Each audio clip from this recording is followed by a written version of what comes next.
दोस्तों, ये एक प्यार भरी मेरे जीवन की एक सच्ची दास्तान है, जिसने मुझे एक ऐसा शख्स दिया जिसके लिए मैं कुछ भी करने को तैयार था, जो मेरे दिल की गहराइयों तक गई, जिसके लिए मैं किसी और की तरफ भी नहीं देखता था। सुबह का अखबार पढ़ते हुए अचानक मेरी निगाह अपनी नई पड़ोसन से जा टकराई। मैंने सुना तो था कि मेरे बगल वाले फ्लैट में कोई महिला अधिकारी शिफ्ट होने वाली है, पर यह हमारा पहला आमना सामना था। हेलो हाय से शुरू हुआ परिचय कब गहरा हो गया पता ही नहीं चला। मेरी पड़ोसन मैडम जिले में ही एक उच्च पद पर पदस्थ थी और उनके पति किसी अन्य जिले में तैनात थे। उनके पति का आना जाना कभी कभार ही हो पाता था। पड़ोसी होने के कारण वह मुझसे काफी घुल मिल गई। एक दिन उन्होंने टोक ही दिया कि तुम मुझसे हमेशा मैडम कहकर बात मत किया करो। मैंने कहा, मैडम मैं अभी एक विद्यार्थी हूं और आप इस जिले में तैनात एक वरिष्ठ अधिकारी, आखिर हमारा क्या रिश्ता हो सकता है। वह कुछ देर तक शांत रही और फिर अपनी चुप्पी तोड़ते हुए बोली कि अगर तुम बुरा ना मानो तो मुझे भाभी कहकर बुला सकते हो। मैंने कहा, आपकी बात सही है मैडम, पर मात्र भाभी कह देने भर से तो रिश्ता नहीं जुड़ जाएगा। वैसे भी यह बड़ा नाजुक व प्यार भरा रिश्ता है, इस रिश्ते को निभा पाएंगी आप। उन्होंने अपनी आंखें ऊपर उठाई और मेरी आंखों में आंखें डालकर बोली, ये जरूरी तो नहीं कि हर रिश्ता खून से ही बनता हो। रिश्तों की परिभाषा अपनापन, स्नेह और प्यार में छुपी हुई है, और अगर हम एक दूसरे को समझ सकें तो यह रिश्ता हम भी आसानी से निभा सकते हैं। उस दिन के बाद से हम मुंह बोले देवर भाभी के रिश्ते में बंध गए। एक दिन सुबह उन्होंने मेरे दरवाजे पर दस्तक दी।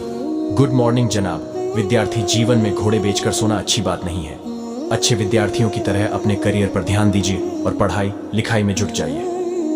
इससे पहले कि मैं कुछ कहता, एक अपरिचित पर मधुर सी आवाज मेरे कानों से टकराई। नमस्ते अंकल, मेरा नाम प्रिया है और मैं कक्षा 11 में पढ़ती हूँ। मैं आपकी भाभी की इकलौती प्यारी बिटिया रानी हूँ और अब यहीं पर रहकर आगे की पढ़ाई करूंगी। अच्छा भाभी, तो आपने इन्हें हमारे बारे में पहले से ही बता रखा है। चलिए, अच्छा हुआ, अब हमें परिचय देने की जरूरत नहीं पड़ेगी। तो ठीक है, हाथ मिलाइए और आज से हम दोस्त हुए। अच्छा अंकल, अब आप बताइए कि कैडबरी चॉकलेट पसंद है ना आपको? हाँ, क्यों नहीं। तो फिर शाम को आप कैडबरी चॉकलेट लेकर आइएगा। चल हट बदमाश कहीं की, अभी अंकल से कायदे से परिचय भी नहीं हुआ और तेरी फरमाइशें शुरू हो गई। भाभी ने कहा, आप इसकी बातों में मत आइएगा, क्योंकि खाने पीने को लेकर दोस्ती करने में ये काफी तेज है। अरे, तुम दोनों के चक्कर में मेरी चाय भी ठंडी हो गई। अच्छा, तुम जल्दी से फ्रेश होकर आ जाओ तो एक कप गर्मा गर्म चाय हो जाए। वक्त के साथ प्रिया मुझसे काफी घुल मिल गई। वह मेरे खाने से लेकर बाहर जाने तक का हिसाब किताब रखती। जब कभी भी मैं देर से आता तो प्रिया दरवाजे पर खड़ी मेरा इंतजार करती रहती, और जब तक मैं खाना नहीं खा लेता वह कुछ नहीं खाती। उसकी मम्मी भी खुश थी कि प्रिया को बोर नहीं होना पड़ता, पर प्रिया के दिल में क्या चल रहा था उससे मैं और उसकी मम्मी बिल्कुल अनजान थे। वैसे कुछ सोचने का कोई कारण भी नहीं बनता था।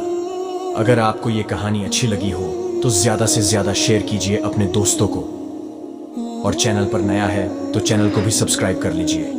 धन्यवाद।